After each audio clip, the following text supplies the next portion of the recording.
เจ้าหน้าที่ตำรวจปกส.แขวงจำปาสักร่วมกับเจ้าหน้าที่ตำรวจข่ายคุมขังรักษาปกส.แขวงศึกษาอบรมกลุ่มมั่วสุมเสพยาเสพติดพิธีดังกล่าวได้จัดขึ้นในวันที่24พฤศจิกายน2025นี้อยู่ที่ข่ายคุมขังรักษาปกส.แขวงจำปาสักโดยการให้เกียรติศึกษาอบรมของฐานพันโทกงพลีแก้ววรจักรรองแผนกคุ้มครองนักโทษต้องห้ามข่ายคุมขังรักษาปกส.แขวงจำปาสักพร้อมคณะ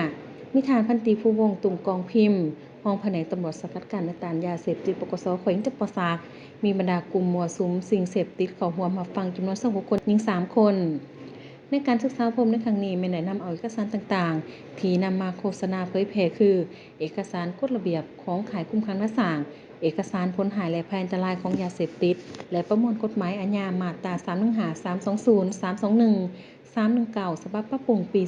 2017 เอกสารปรากฏการณ์ย่อท่อที่เกิดขึ้นในสังคมเอกสารศิลพันธะของพลเมืองลาวจุดประสงค์ก็เพื่อแน่ใจให้กลุ่มมั่วสุมหูได้ถึงผลหายและภัยอันตรายของยาเสพติดต่อผู้เสพเฮ็ดให้เป็นบาปเสียชีวิตเสียเงินเสียอนาคตต่อครอบครัวเฮ็ดให้ครอบครัวแตกแยกต่อสังคมเฮ็ดให้บ่มีความสงบโดยเฉพาะชาวหนุ่มที่จะกลายเป็นนอแนงของประเทศชาติเป็นผู้สืบทอดในภารกิจปกปักรักษาและสร้างสรรค์พัฒนาประเทศ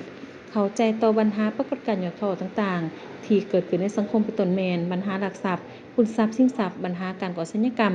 ปัญหาหลินกินฟุ่มเฟือยและอื่นๆพร้อมนั้นยังเฮ็ดให้เขาเจ้ารู้จักปรับปรุงแนวคิดและพฤติกรรมของตนเฮ็ดให้ตนเองกลายเป็นลูกที่ดีของพ่อแม่เป็นพลเมืองดีของสังคมทำมาหากินโดยความบริสุทธิ์สัตย์ซื่อพร้อมกันสกัดกั้นและต้านปัญหายาเสพติดทุกประเภทให้ลดน้อยถอยลงไปทีละก้าวนอกนั้นยังให้เขาเจ้ารู้ได้ถึงกฎหมายที่จะได้ปฏิบัติต่อทั้งผู้เสพและผู้ขายจำหน่ายครอบครองเก็บรักษานำเข้าส่งออกขนส่ง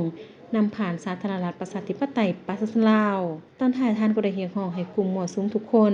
จงพร้อมกันตื่นตัวสมัครใจไปบำบัดและหยุดเศร้ามั่วสุมสิ่งเสพติดแต่ละประเภท